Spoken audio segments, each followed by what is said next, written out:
favor, en Esther, capítulo 4.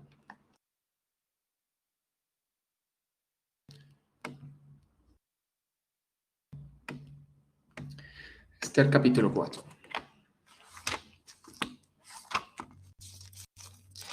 Capítulo 4, vamos a leer el versículo del 1 al 8. Vamos a realizar la introducción, apenas realizamos la introducción y oramos. Es importante que tengamos presente varios de los puntos que hemos estado hablando. Y lo siguiente es que fue la providencia de Dios que Dios permitió que Amán llegara al poder. Amán era una persona perversa, era una persona mala, y en ocasiones Dios permite que ciertas personas malas lleguen al poder, pero eso hoy se traduce en un peligro para la iglesia. Cuando los malos gobiernan, realmente la iglesia sufre bastante.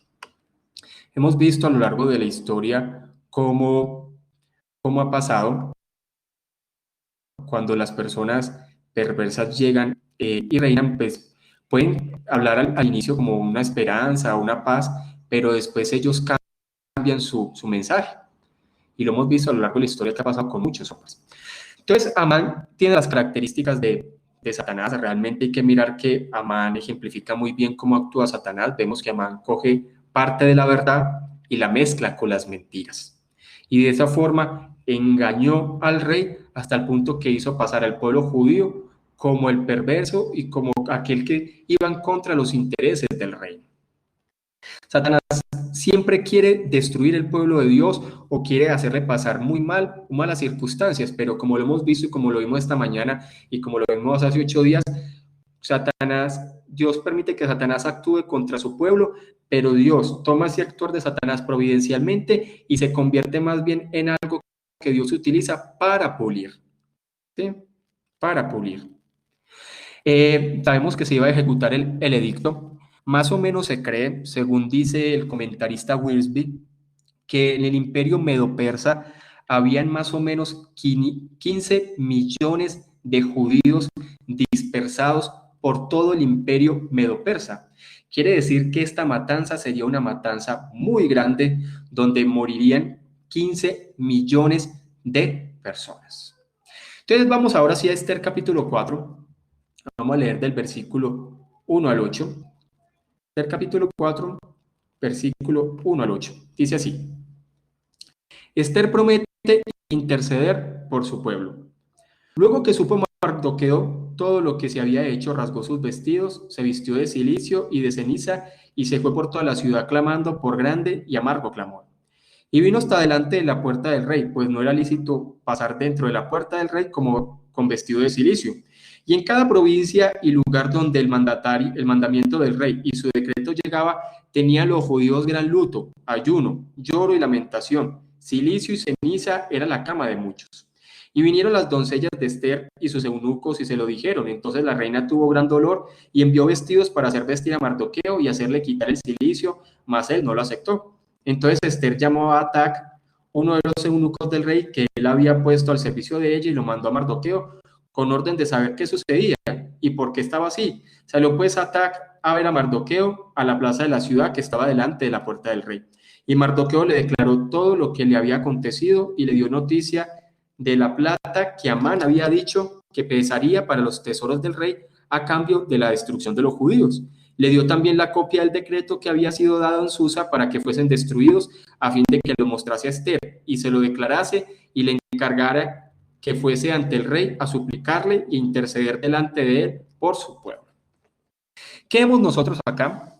Es claro entender que después de este decreto tan aterrador, donde se declaraba el exterminio de los judíos, vemos de qué forma Mardoqueo se angustió, se atribuló hasta el punto que lo demostraba físicamente. Vemos también cómo Esther, al ver esta situación, manda a preguntarle y le manda como de alguna forma que se calmara, pero él no lo quiso aceptar. Y Mardoqueo lo que hace es decirle a Esther que intercediera por el pueblo judío, por lo que estaba pasando. Vamos a ver 3 puntos en el día de hoy. Por lo general siempre yo tengo 3 puntos, en ocasiones muy pocas veces tengo más de 3, pero los 3 puntos, el primero es el gran dolor de Mardoqueo, Ese va a ser el primer punto. El segundo es, Esther se entera del dolor de su tío. Y el tercer punto, Mardoqueo informa sobre la angustia de su corazón. Vamos a orar e iniciemos.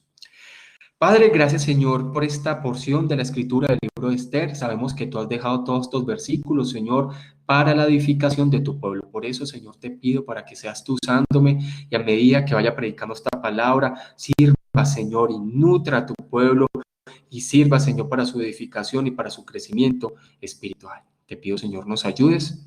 En el nombre de Jesús. Amén y amén. El primer punto que vamos a ver entonces se llama el gran dolor de Mardoqueo.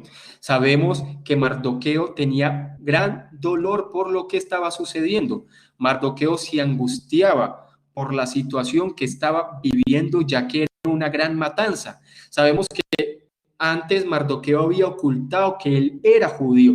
Ahora él ya se identificaba con su pueblo. Él decía abiertamente que era judío y le estaba doliendo la situación y el edicto de muerte que estaba sobre ellos. Volvamos a leer los versículos 1 al 3. Esther capítulo 4, versículo 1 a 3 dice: Luego que supo Mardoqueo todo lo que se había hecho, rasgó sus vestidos, se vistió de cilicio y de ceniza, y se fue por la ciudad clamando con grande y amargo clamor.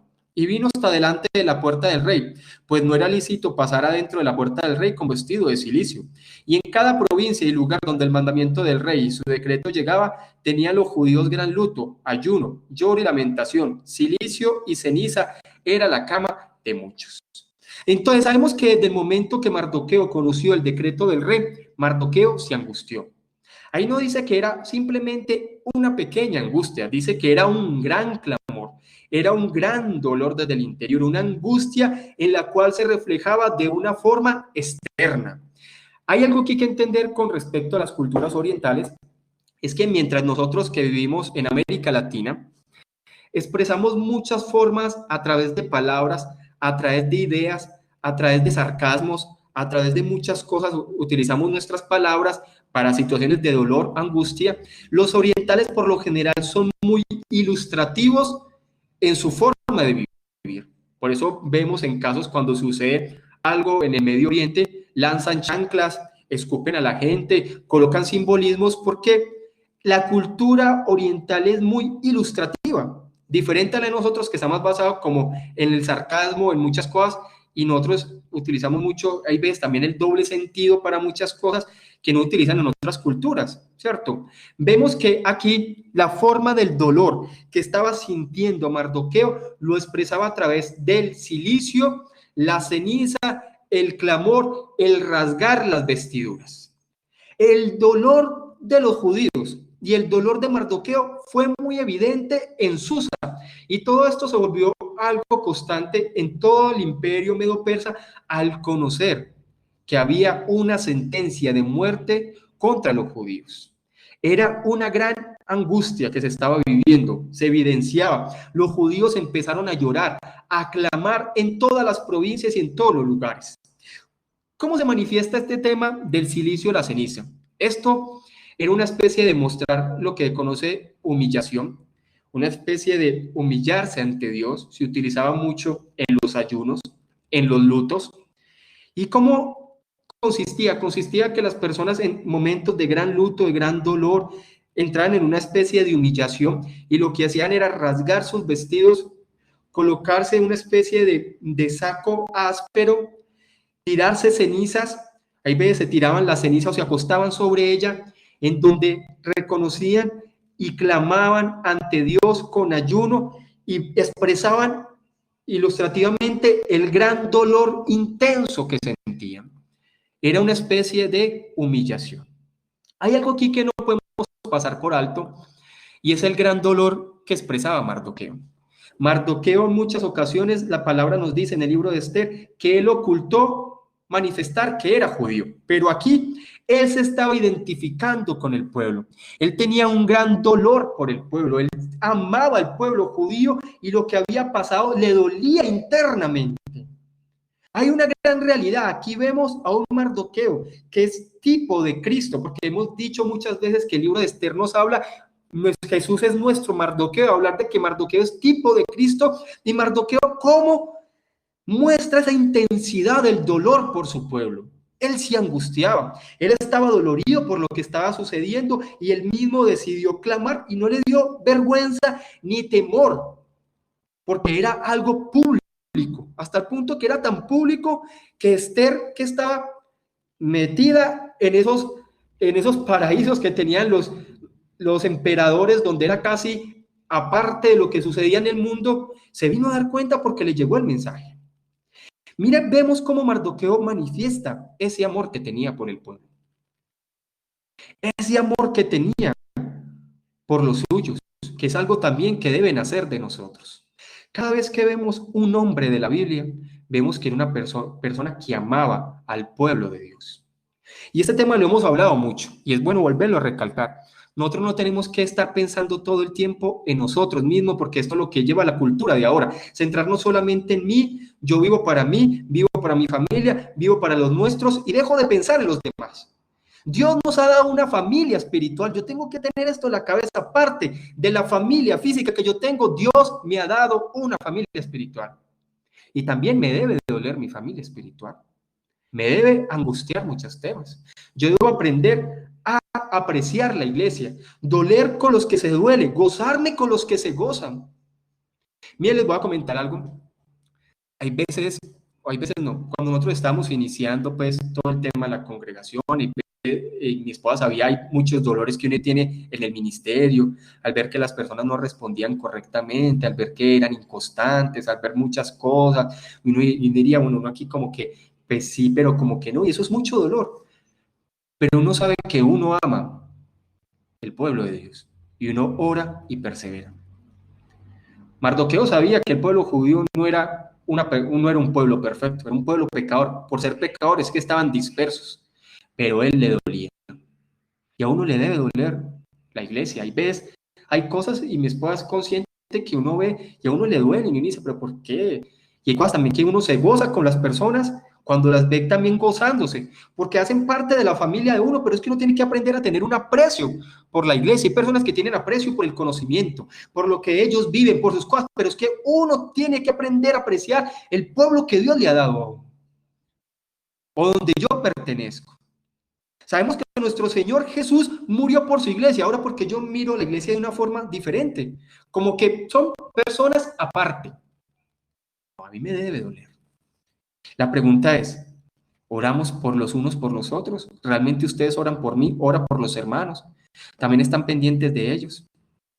Es claro que el pueblo judío merecía juicio, eso no hay que dejarlo ver que no sea así, la Biblia es clara. Claro, todo esto que le había sucedido al pueblo judío porque era un pueblo desobediente, pero Dios siempre fue misericordioso y compasivo con este pueblo. Mirémonos, colóquenle ahí el separador y vamos a Romanos capítulo 10, versículo 21, para que miremos esta realidad. Romanos capítulo 10, versículo 21. La iglesia, no todos, digámoslo así, no es de personas perfectas. Y yo quiero conformarme, a veces uno pensaría eso, ¿no? Que la iglesia fuera de personas que estuvieran y andaran todos bien. Hay veces no es así. Y uno tiene que estar aconsejando, guiando, orando. Como les había dicho, hay de toda clase de ovejas. Hay ovejitas que caminan solitas. Hay otras que uno aconseja y avanza. Hay otras, hermano, que uno todo el tiempo tiene que estar ahí. Si es oveja o no, ¿cierto? Pero hay que estar ahí. Ahí pronto puede ser una cabra, pero mientras tanto hay que perseverar. Y hay que dar siempre y creerle a las personas y estar motivando. Nuestra actitud antes de apartar tiene que ser siempre formar.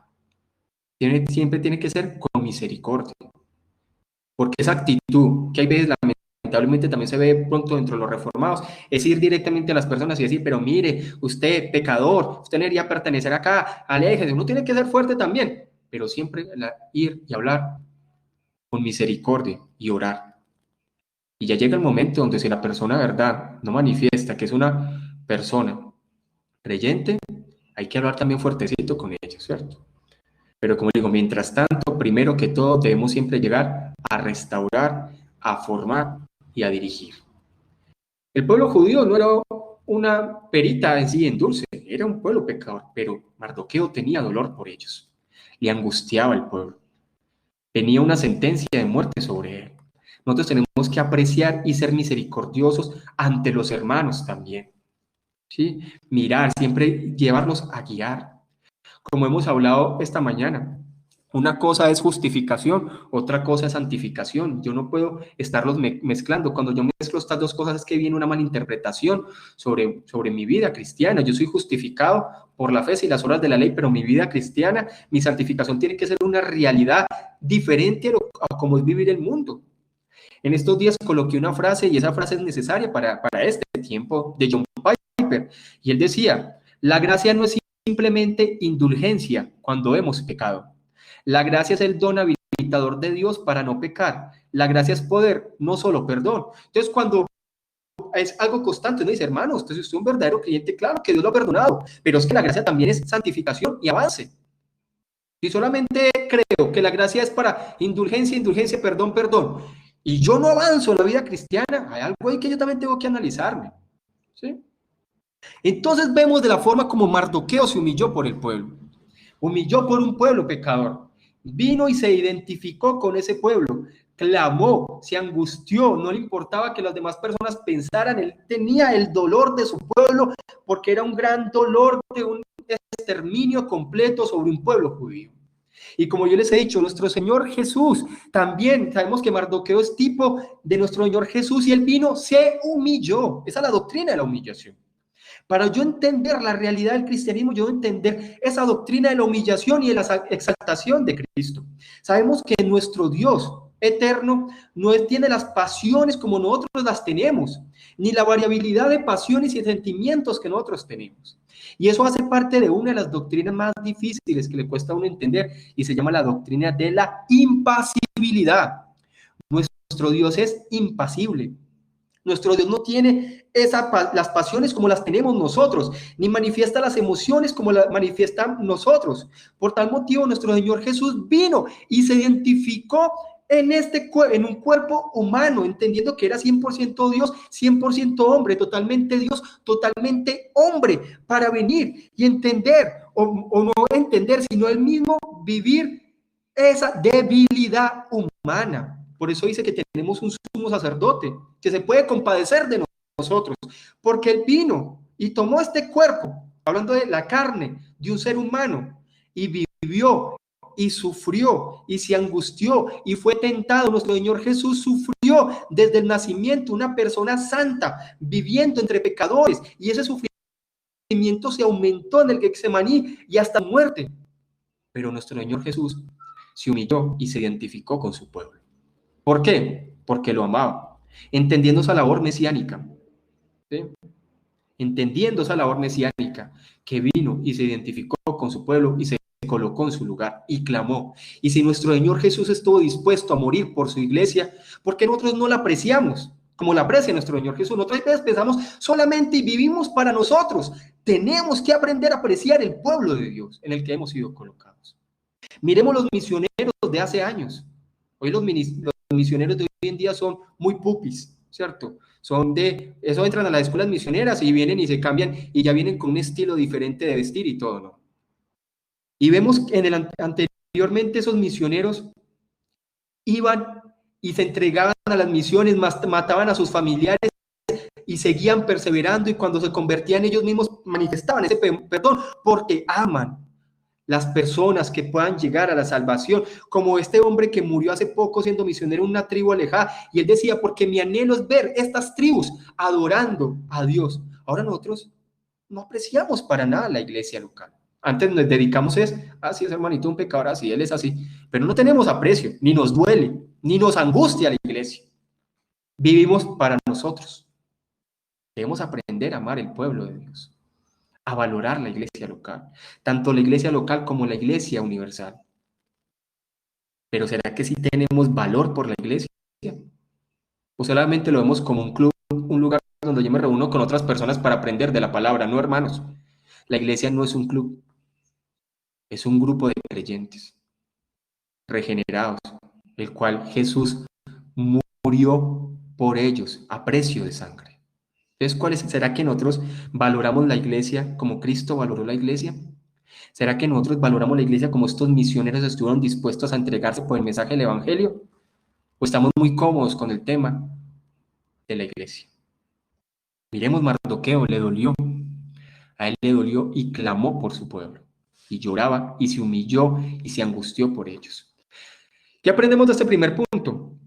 Jesús asumió el dolor de su pueblo porque lo amaba y se entregó por ellos.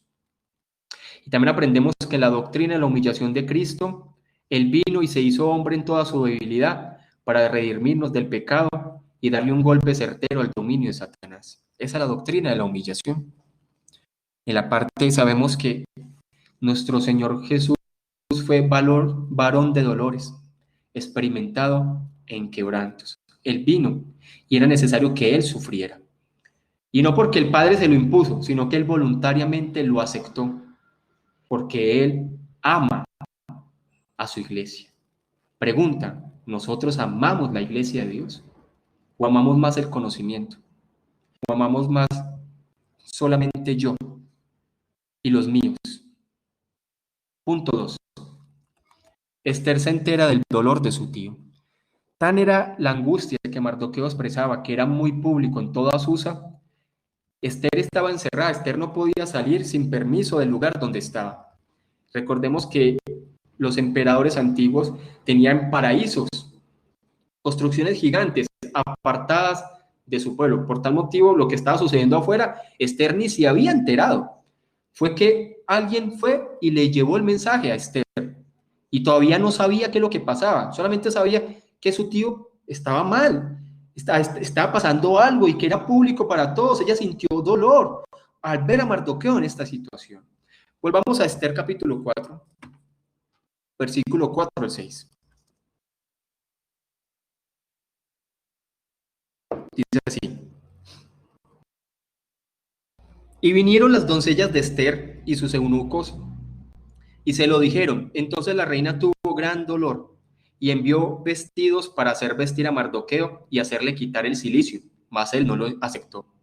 Entonces Esther llamó a Atac, uno de los eunucos del rey, que él había puesto al servicio de ella, y lo mandó a Mardoqueo con orden de saber qué sucedía y por qué estaba así. Salió pues Atac a ver a Mardoqueo en la plaza de la ciudad, que estaba delante de la puerta del rey. Mardoqueo estaba afligido, estaba en un estado de humillación que era público. Solamente hagamos la imagen. Era algo que a Mardoqueo no le importaba y estaba delante de un lugar comercial, que eran las puertas principales, que antes era el lugar donde se hacían todos los trámites, y él estaba en un lugar tirado sobre cenizas, con su vestidura rasgada, clamando por el dolor de la sentencia de muerte que caía sobre el pueblo judío. Este era un gran dolor, una angustia por el pueblo, porque Mardoqueo le importaba el pueblo. Entonces vemos que Esther, al ver esta situación, mandó a que se le diera vestido a Mardoqueo, porque Esther vemos que se preocupaba por su tío, y como hemos visto en Esther, había una relación muy buena entre Mardoqueo y Esther, a pesar de que Esther yo le había dado un cargo muy alto en el imperio. Esther siempre estaba pendiente de Mardoqueo y dispuesto a lo que Mardoqueo dijera. Él entendía y él valoraba el liderazgo espiritual que tenía su tío Mardoqueo. Pero vemos que Mardoqueo no aceptó la ayuda. Mardoqueo en ese momento sabía y él mismo entendía: ¿cómo es posible que yo pueda de pronto estar bien vestido, alegre, mientras hay gran sufrimiento dentro del pueblo?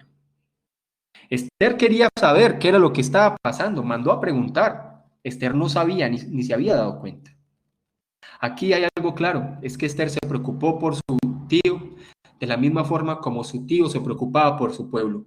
Y vemos que esa preocupación de Mardoqueo después llega a Esther, y en capítulo más adelante vamos a ver cómo Esther intercede por todo un pueblo, porque Dios la había colocado ahí con una misión. Esther también se estaba preocupando por su tío y por las necesidades de su tío, porque cuando uno se preocupa por su pueblo y se preocupa por las personas, no solamente es preocuparnos por cómo está, sino también mirar qué debemos hacer. Eso debe estar en nuestro corazón. Sí me preocupa la iglesia, sí me preocupa el evangelismo, sí me preocupa hacer avanzar la iglesia. Vemos que mandó a preguntarle, le mandó a preguntar por qué era lo que estaba pasando. Y Esther lo que quería, en lo que ella entendía, era quitarle el dolor a Mardoqueo. Pero Mardoqueo decía: yo tengo que estar identificado con el sufrimiento de mi pueblo.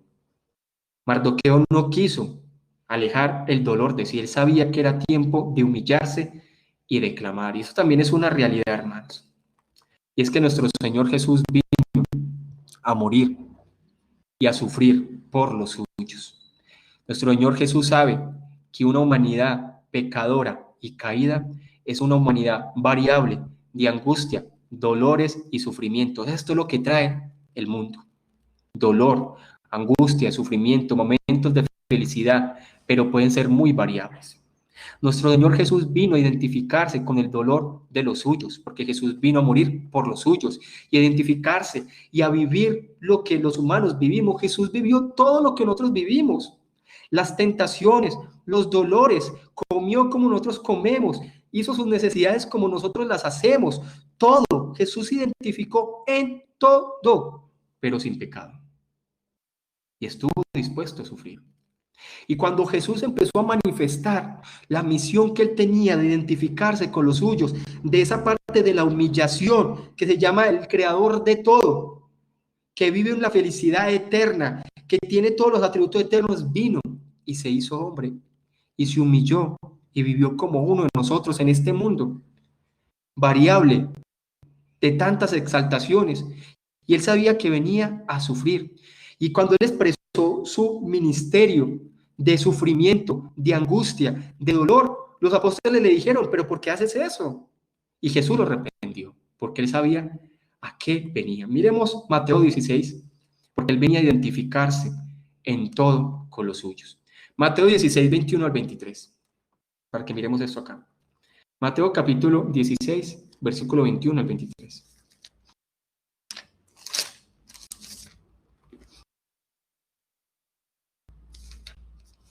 Mateo capítulo 16, versículo 21 al 23 dice: Desde entonces comenzó Jesús a declarar a sus discípulos que le era necesario ir a Jerusalén y padecer mucho. Miren la palabra, padecer mucho de los ancianos, de los principales sacerdotes y de los escribas, y ser muerto y resucitar al tercer día. Y salió Pedro, que antes también que sabemos antes se le había dicho que no le había revelado carne ni sangre lo que él había dicho que Jesús era el Mesías, ahora salía con esto. Entonces Pedro dijo, tomándole aparte, comenzó a reconvenirle diciendo, Señor, ten compasión de ti. En ninguna manera esto te acontezca. Mejor dicho, Pedro está diciendo, Señor, pero ¿cómo te ocurre? Con esa idea mesiánica judía que Jesús tenía que ser alguien que se estableciera sobre Israel y fuera el gobernador de todo el mundo, y Jesús salir con esto, Pedro no lo entendía, le parecía algo contrario. Él decía, la palabra es, vivimos para reinar, ser victoriosos, y Jesús salir con algo de sufrimiento y de muerte. Entonces, mire lo que le responde Jesús.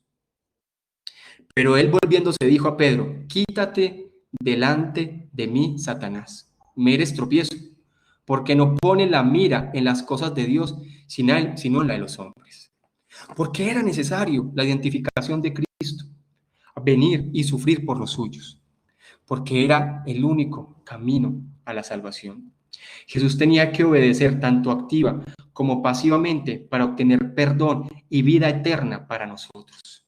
Cuando nosotros hablamos de todos estos temas de por qué Jesús se identificó con el dolor de su pueblo, con un pueblo que iba directamente a la muerte eterna, iba directamente influenciado por este mundo que está rodeado por todas las estrategias satánicas, él venía y se identificó con ellos.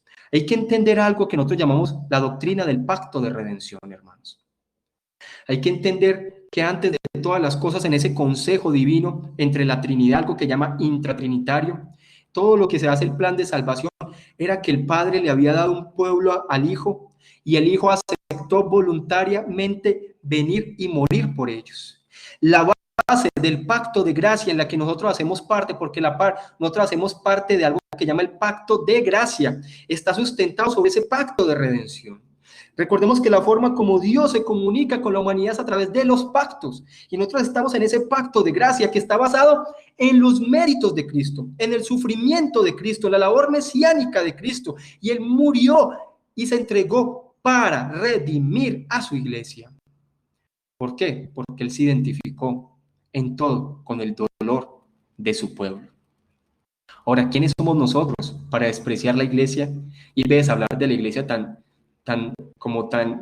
una forma como tan humillativa? Y me preocupa cuando yo escucho personas y me dicen, no, es que allá la iglesia está llena de una manada de hipócritas. Yo digo, ay, ay, ay, duras cosas es hablar en contra de la iglesia. A mí me preocupa cuando salen personas hablando así. Cuando dicen, no, es que esta iglesia está llena, yo digo, ay, hermano, pilas, no sabe qué está diciendo.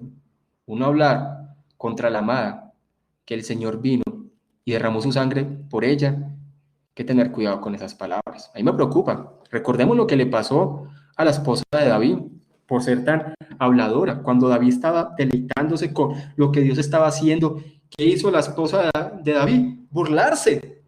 ¿Y qué vino sobre ella? Juicio. Y yo me aterro cuando personas hablan de esa forma sobre la iglesia del Señor, por aquella por la cual Jesús murió y entregó precio de sangre. O sea, la sangre de Jesús tiene un valor incalculable. Y para que las personas vengan a hablar así de la iglesia, y tengan cuidado, hermanos. Hablar por la iglesia que está conformada por las personas regeneradas, hay que tener mucho cuidado. No son perfectas, pero Dios está obrando en ellas. ¿Qué aprendemos de este segundo punto? Y sabe también algo antes de pasar a esto. Yo hay veces he escuchado esto no de personas del mundo, sino de propios cristianos. Hay que tener mucho cuidado con esas palabras. ¿Qué aprendemos nosotros de esto?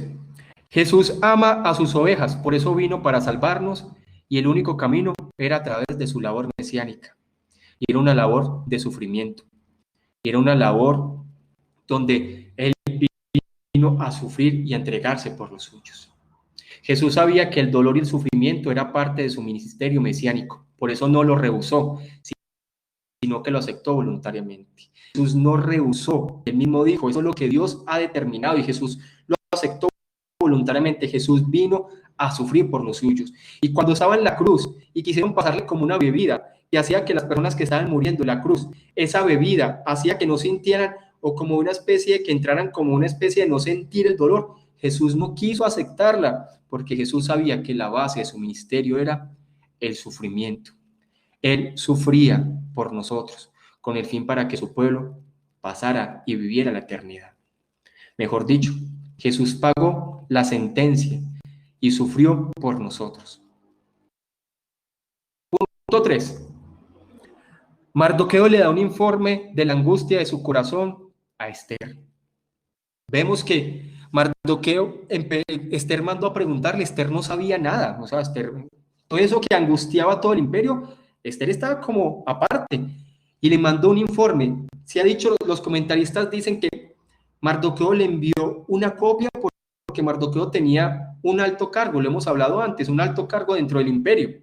Por tal motivo él tenía de primera mano estos edictos y le mandó una copia a Esther. Eso no era como nosotros hoy en día, que eso existía la fotocopiadora y eso sacan copias instantáneamente, ¿no? Antiguamente eso era a mano y eran poquitas las copias, solamente se le daban a los principales o los colocaban en las plazas o en los lugares principales. Entonces leamos este primer punto, estos últimos versículos, Esther capítulo 4, versículo 3 al 8.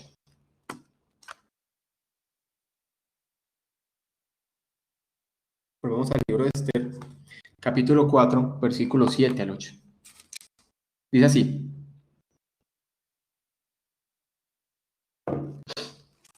y Mardoqueo le declaró todo lo que le había acontecido y le dio noticia de la plata que Amán había dicho que pesaría para los tesoros del rey a cambio de la destrucción de los judíos. Le dio también la copia del decreto que había sido dado en Susa para que fuesen destruidos, a fin de que la mostrase a Esther y se lo declarase, y le encargara que fuese ante el rey a suplicarle e interceder delante de él por su pueblo. Entonces vemos que Mardoqueo le entrega un informe detallado. Y aquí hace una claridad con respecto al posible dinero que Amán le entregaría al rey. Sabemos que en lecciones anteriores, en predicaciones anteriores, hablamos que el rey casi que la rechazó, pero sabemos que el rey había llegado de una guerra fallida contra los griegos y el rey necesitaba plata. Se dice que Amán era una persona que tenía mucho dinero y por tal motivo la cantidad de dinero que le iba a dar a Amán era grande. Probablemente se ha dicho en los comentaristas que el rey la aceptaría, pero sabemos que se la daba apenas se ejecutara todo esto.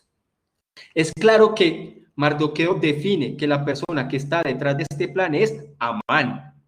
Y Amán tipifica todo lo que es también Satanás, querer destruir su pueblo, una persona engañosa, una persona que muestra una cara buena, pero después se convierte. Sabemos que, como les he dicho, eso ha pasado mucho, personas y líderes que hasta cristianos han apoyado y suben al poder, muestran su cara, pero como son personas que van en contra de Dios, en algún momento se voltean y empiezan a ir en contra de la iglesia. Eso ha pasado mucho.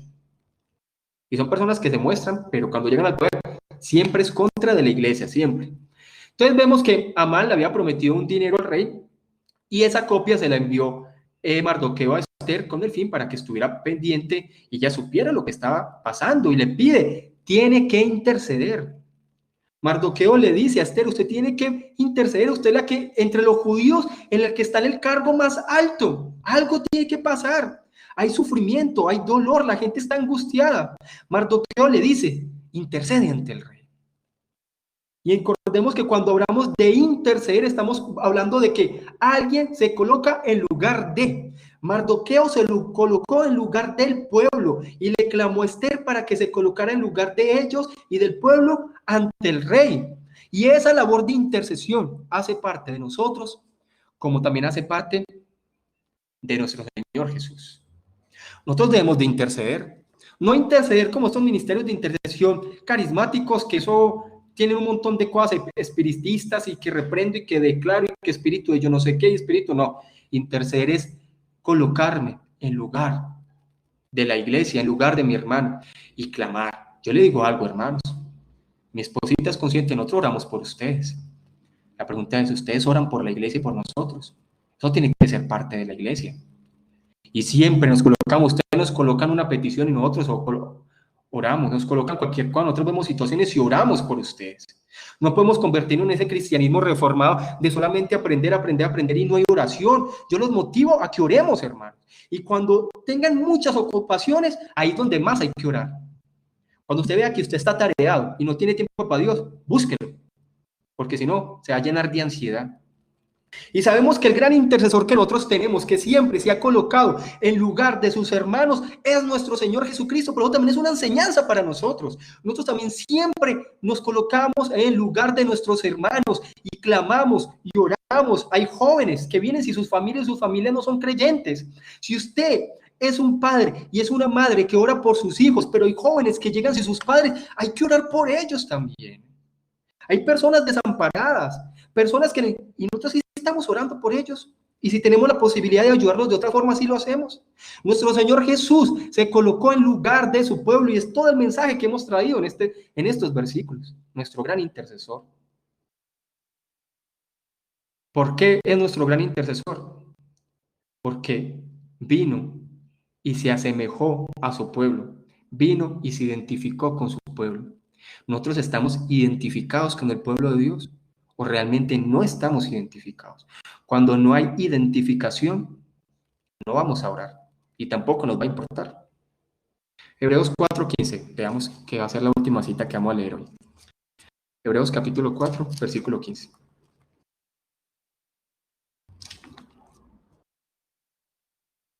Hebreos capítulo 4, versículo 15. Dice así. Un versículo muy conocido, porque no tenemos un sumo sacerdote que no pueda compadecerse de nuestras debilidades, sino uno que fue tentado en todo según nuestra semejanza, pero sin pecado.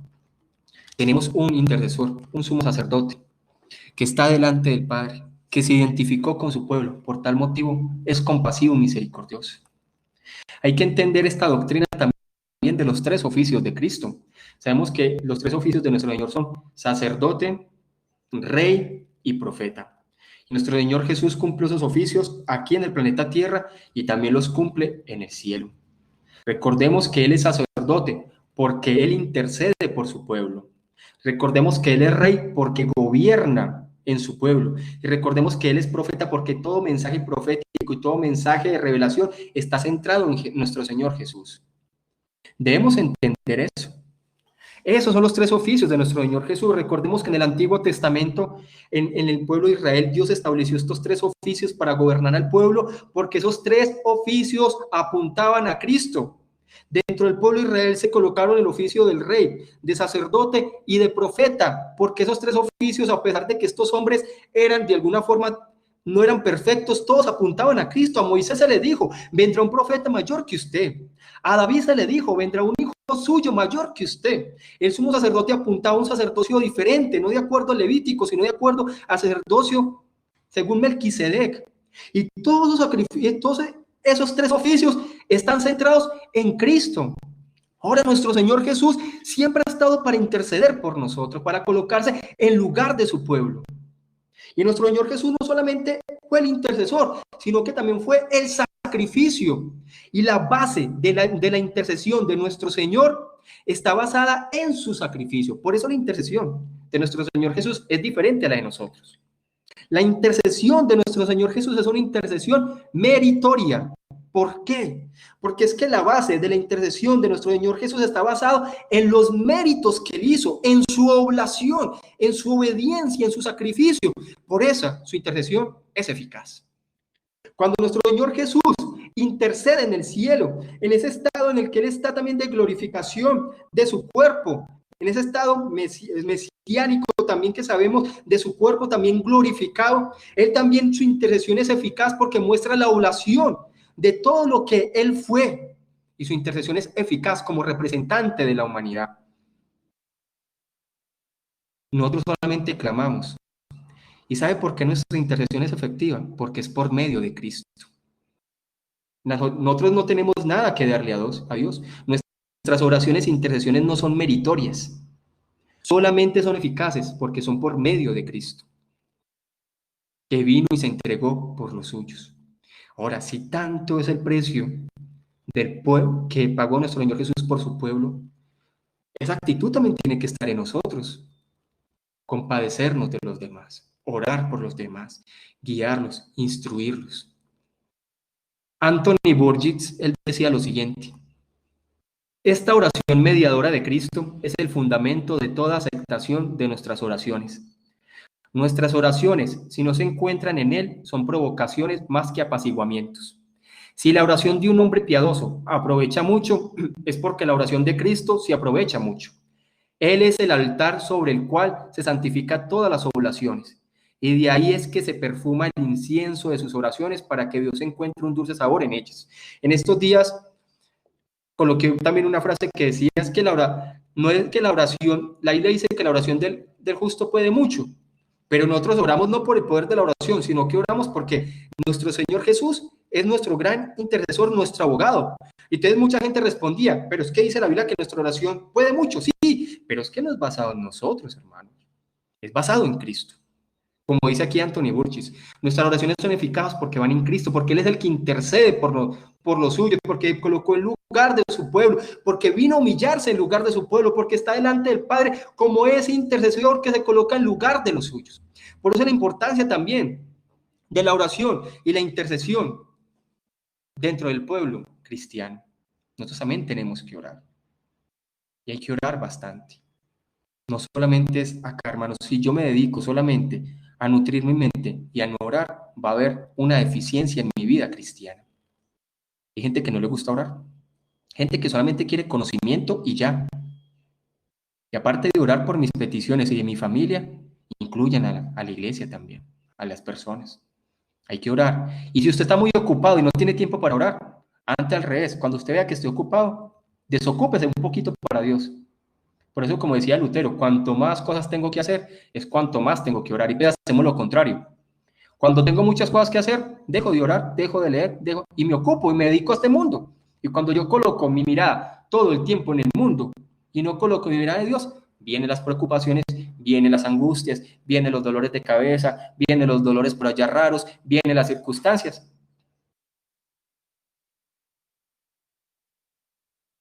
¿Qué aprendemos de este último punto?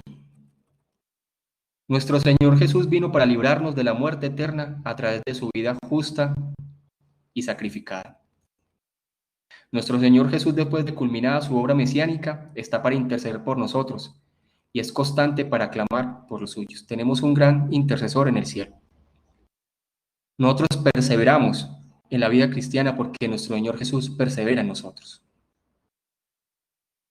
Entonces, es importante entender esta realidad del cristiano y entender también lo que vivió Mardoqueo. Estaba identificado con su pueblo y él clamaba por los suyos. Y termino con esto. Estamos nosotros identificados con la iglesia o en el lugar donde Dios nos ha puesto. Amén. Vamos a orar. Amén aquí.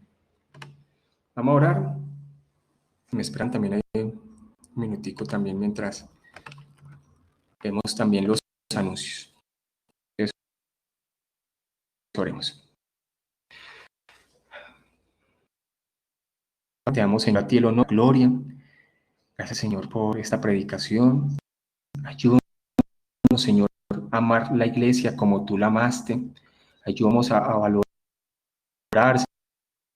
Señor, tanto la iglesia local como la iglesia universal, Señor, de la forma también que tú te entregaste por ella. Estuviste dispuesta a orar por ella, interceder por ella, guiarla, Señor, ayudarla y a morir por los suyos. Ayúdanos, Señor, a hacer persuasión. Cambiamos, Señor, el tiempo espiritual por cualquier cosa que este planeta Tierra nos coloca. Ayúdanos a ser personas estables, Señor, en aquellas tareas espirituales, estable en aquellos, Señor, deberes espirituales. Fortalécenos, Señor, ayúdanos a madurar para también guiar a los demás. Ayúdanos, Señor, de este hombre, Señor, como Mardoqueo, que también tipifica, Señor, ese sufrimiento de Cristo, Señor, identificación de Cristo por la iglesia. También nosotros podamos clamar y rogar, Señor, por los hermanos y por el avance del Evangelio en esta región. Te damos a ti, Señor, el honor. En el nombre de Jesús. Amén y amén.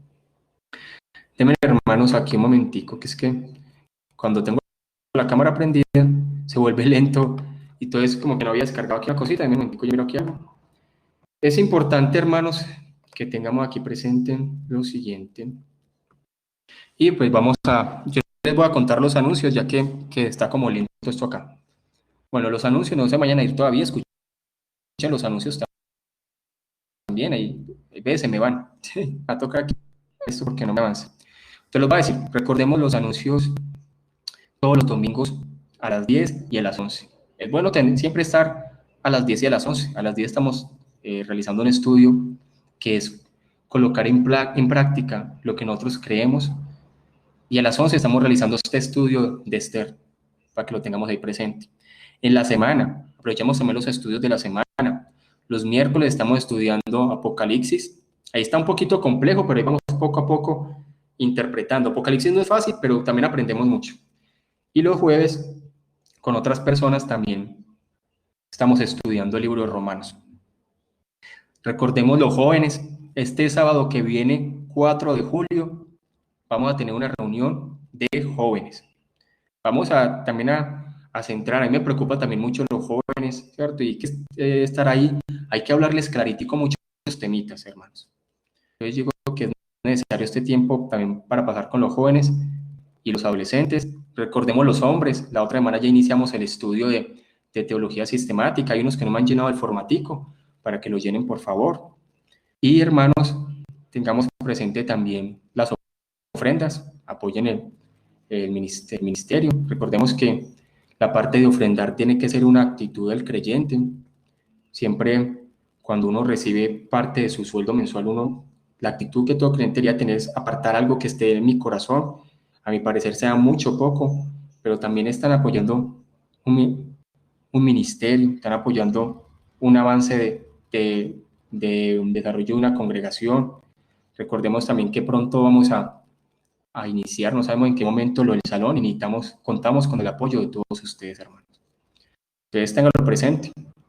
Yo aquí quiero colocar siempre un ejemplo, ¿cierto? Pues yo trato de colocar los ejemplos, igual Dios es el que convence.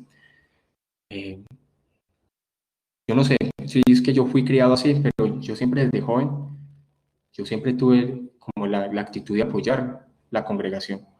Me preocupa que ves personas que no tienen eso desarrollado y lo ven como algo raro, pero pues aquí no estamos ni pidiendo ni diezmo ni nada, pero sí le pido más que todo, puede que no lo hagan ahora, pero apenas iniciemos con el salón, sí pido la colaboración de todos ustedes, hermano.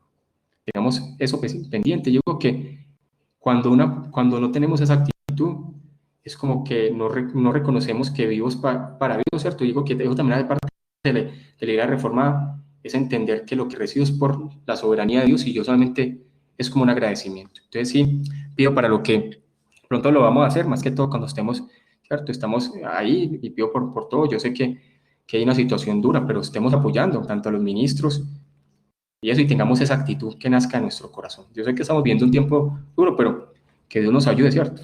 A todos. Bueno, hermanos, vamos y Dios los bendiga. Entonces, estemos ahí pendientes. Los hermanos también les pido para que esta semanita vamos a iniciar los hombres, que hay que capacitar también con ese tema a todos los hombres. Dios los bendiga, hermanos.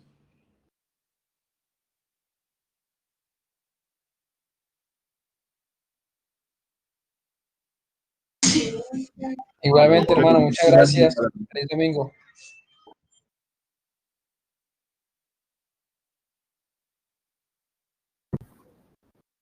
Chao, Carlos, muchas gracias. Carlos, bendiciones. Dios los bendiga. Pastor, Dios los bendiga y saludos a todos los hermanos.